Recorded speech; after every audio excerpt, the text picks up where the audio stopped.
Hola amigos, soy el profe Valera y te doy la bienvenida al curso de Geometría Analítica.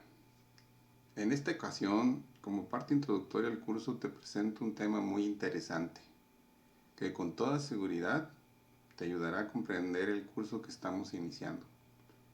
El tema de esta sesión se denomina el Triángulo Sagrado de los Egipcios. Iniciamos. Bueno, ¿sabías que hay triángulos rectángulos especiales y que los egipcios lo consideraban como sagrado? Vamos a ver. El triángulo sagrado egipcio o triángulo isiaco se refiere a lo que hoy conocemos con el nombre de triángulo rectángulo, pero se distingue de otros triángulos porque sus lados tienen las longitudes 3, 4 y 5, como estás viendo en la diapositiva. Es decir, si se colocan los números en sentido de las manecillas del reloj, comenzando por el oriente, hacia donde se encuentra la constelación de Orión, que representa a Osiris, y luego hacia abajo, en donde se encuentra Isis, y finalmente la constelación de Horus, se obtenía un triángulo cuya dimensión mínima son 3, 4, 5. Interesante, ¿no? Observa, ahí están las tres constelaciones. De acuerdo con National Geographic, brevemente, el mito de Isis y Osiris es la esencia del conjunto de creencias y la espiritualidad de los antiguos egipcios. Era la forma en que se explicaba el origen del universo. Isis y Osiris eran hijos del dios tierra llamado Geb y la diosa cielo llamada Nut, que, a su vez, descendían de otra pareja divina, Shu y Tefnut, creados por el dios primordial del universo, Atum-Ra, o Rey Atem. Isis y Osiris formaban una pareja y tenían dos hermanos también casados, llamados Set y Neftis. El mito de Isis y Osiris, según se describe en esa página de National Geographic, inicia a partir de la rivalidad entre los dos hermanos varones, Osiris y Set. El primero se representaba como dios de las regiones fértiles del valle del Nilo, sobre las que había reinado desde el principio de los tiempos. En esos tiempos primordiales, Osiris transmitió a los hombres los conocimientos técnicos y económicos sobre los que se fundamentaba toda la civilización. Set, por el contrario, reinaba en las tierras muertas del desierto y las montañas. Corroído por la envidia, Set decidió tramar una encerrona contra su hermano, convenciéndolo de que se introdujera en un sarcófago que a continuación cerró y arrojó al Nilo. Alertada por Neftis, Isis logró rescatar el ataúd, pero Set se apoderó de nuevo del cadáver y lo descuartizó en 14 pedazos, los cuales repartió por todo el país. Isis logró recuperarlos y sobre el cuerpo inerte de su esposo concibió un hijo, Horus, que finalmente vengaría a su padre derrotando a Set. Interesante esa historia, ¿no crees? Bien, pero ese triángulo encierra otras propiedades muy interesantes, pues se afirma que fue la base del conocimiento que los egipcios utilizaban para medir áreas, calcular volúmenes y construir las famosas pirámides de Egipto. Según Wikipedia de reciente visita, se menciona que posiblemente se utilizó para obtener ángulos rectos en la construcción de las pirámides egipcias. El triángulo semejante 15, 20 y 25 codos se encuentra referenciado en múltiples documentos y fue llamado Isiaco en honor a la diosa Isis. Aquí puedes ver lo que te acabo de comentar. Esa cuerda que se ve en un principio acá arriba de manera desordenada cuando ya es ajustada con unas estacas, da exactamente las medidas 3, 4 y 5. Los nudos representan los codos.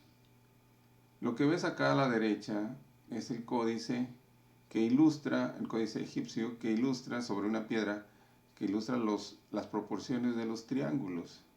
Y cómo eso se trasladó en un conocimiento que finalmente dio como resultado la creación de las grandes pirámides. Veamos algunas notas históricas sobre estas propiedades fundamentales. Bien,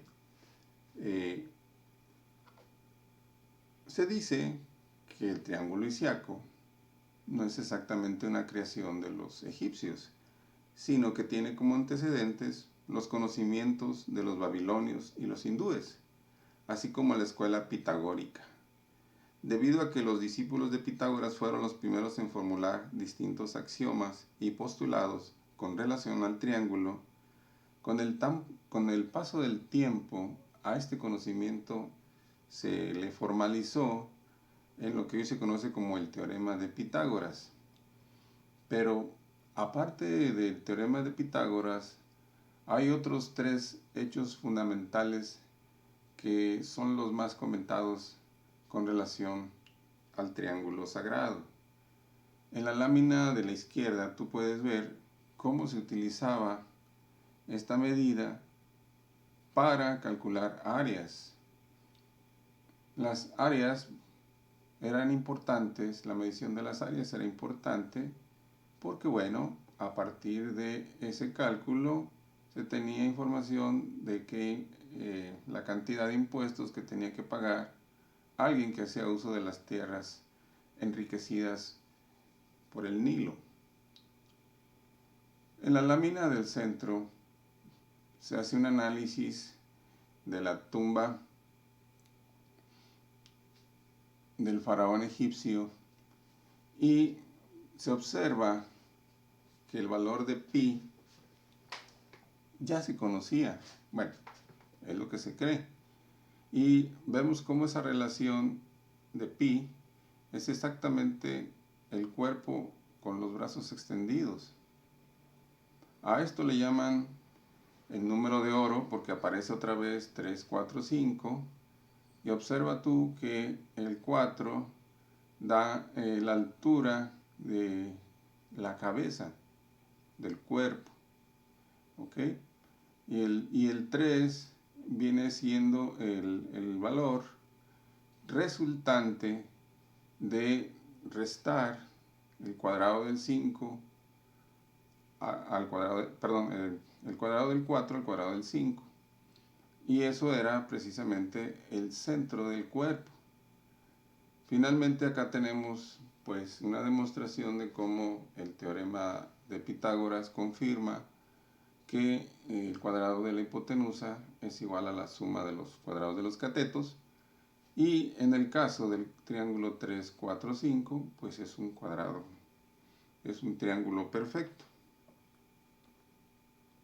Bien, veamos la siguiente lámina. Los datos anteriores nos permiten hacer una serie de conjeturas. La básica, la más fundamental, de todas estas propiedades del triángulo sagrado, la pregunta que se hace todo el mundo, o se hace comúnmente en los cursos, es: ¿todos los múltiplos del triángulo sagrado son a su vez triángulos sagrados? Es decir, si 3, 4, 5 se multiplica por una constante y esa constante arroja diversos valores que, como puedes ver en la lámina, son, para el caso de el cateto opuesto, 3, 6, 9, 12, y para el caso del cateto adyacente sería 4 más 4 más 4 más 4, y en el caso de la hipotenusa de la misma manera. Veamos. Acá al lado derecho podemos ver cómo se plantea la misma fórmula del teorema de Pitágoras. C cuadrada igual a cuadrada más b cuadrada. Y esto ya con los números del triángulo sagrado sería como escribir 5 al cuadrado más 3 al cuadrado más 9 al cuadrado. En la lámina anterior se pudo probar que esto es una igualdad que sí cumple. Bien, ahora, para saber si estos lados son congruentes entre sí, ¿qué es lo que se acostumbra a hacer de una manera muy sencilla? Pues se calcula lo que se llama la congruencia. Y se puede demostrar que 5 y 3 son congruentes en el módulo 1 por la siguiente razón. Si a 5 le restamos 3 y lo dividimos entre 2, bueno, pues nos da 1. Pero también el 2 es divisible entre 1, así que 5 y 3 son congruentes por módulo 2 y módulo 1. Pero acá vemos que 5 y 4 son congruentes nada más en módulo 1. Lo que significa como un corolario que si 3 es congruente con 5 y 5 es congruente con 4, entonces los tres números 3, 4 y 5 son congruentes con el módulo 1. Bien, si esto es válido para el triángulo 3, 4, 5, la pregunta es, 25, que es la suma de estos 5 veces 5, es congruente con 16, que es la suma de estos 4 cuatros, y congruente con 12. ¿Qué te parece si lo demostramos? Hay una manera muy sencilla y enseguida lo vamos a hacer.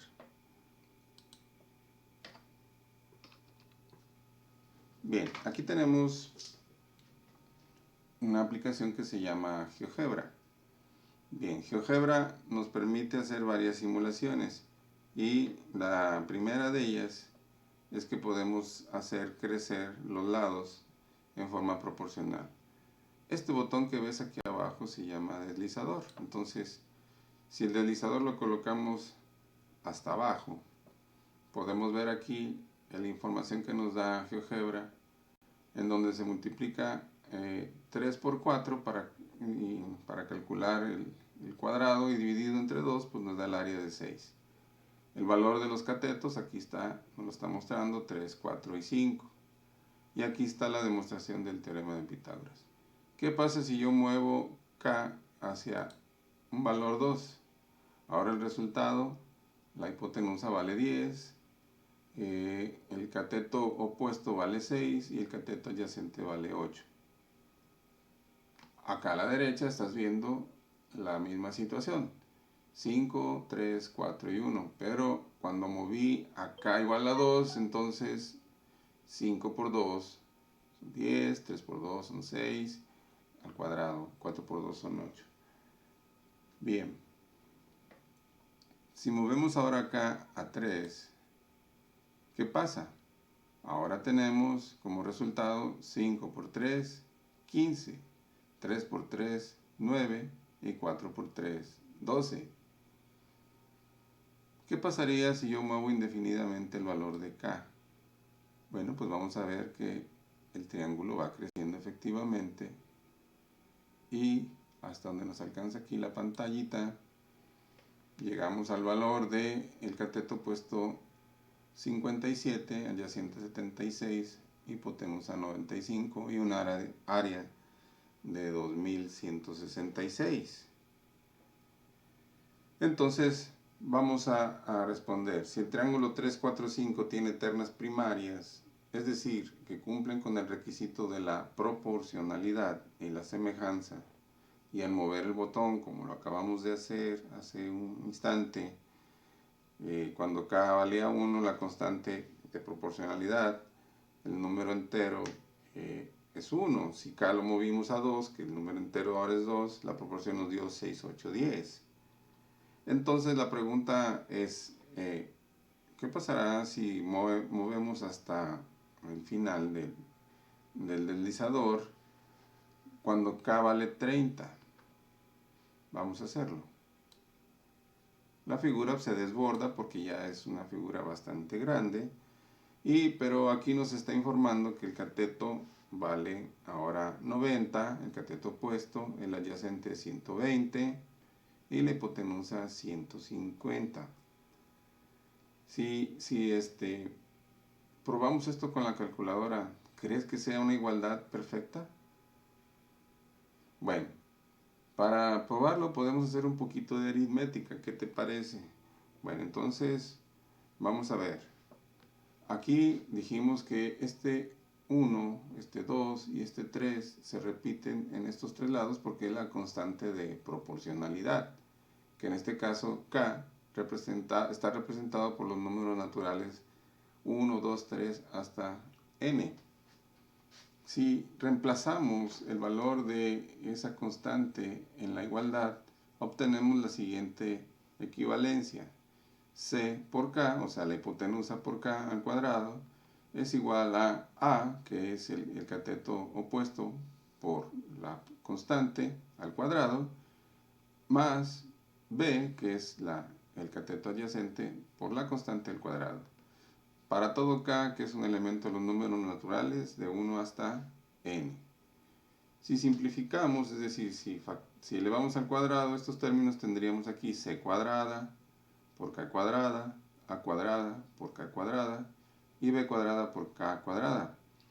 Si acomodamos los términos y los reducimos para finalmente igualar a 0, se llega a esta igualdad. K cuadrada que multiplica a C cuadrada menos A cuadrada menos B cuadrada. Bueno, ¿crees tú que se puede con esa información responder estas preguntas? Te invito a que hagamos el ejercicio. Para esto te estoy poniendo aquí el link para que tú puedas utilizar el applet que acabo de crear y puedas contestar, por ejemplo. La primera pregunta dice, todos los múltiplos de A, B y C, o sea, los catetos, forman ternas que se pueden considerar sagradas, triángulos sagrados. Todos los triángulos sagrados son números consecutivos. En cada triángulo hay dos números primos y uno compuesto.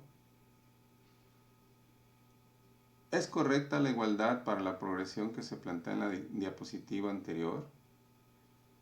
¿Qué significa que la igualdad sea siempre cero? Bien, aquí terminamos nuestro video. Si te ha gustado, por favor, dale un like y comparte con tus compañeros de clase. Te invito a que te suscribas a mi canal haciendo clic en el botón de suscripción. Y si deseas más información sobre el tema de geometría analítica, te invito a que conozcas mi blog, geometriaanalítica.com. Y esta es la bibliografía que tomamos como referencia para sustentar lo que acabamos de decir. Te agradezco la atención y que pases un excelente día. Nos vemos hasta el próximo video.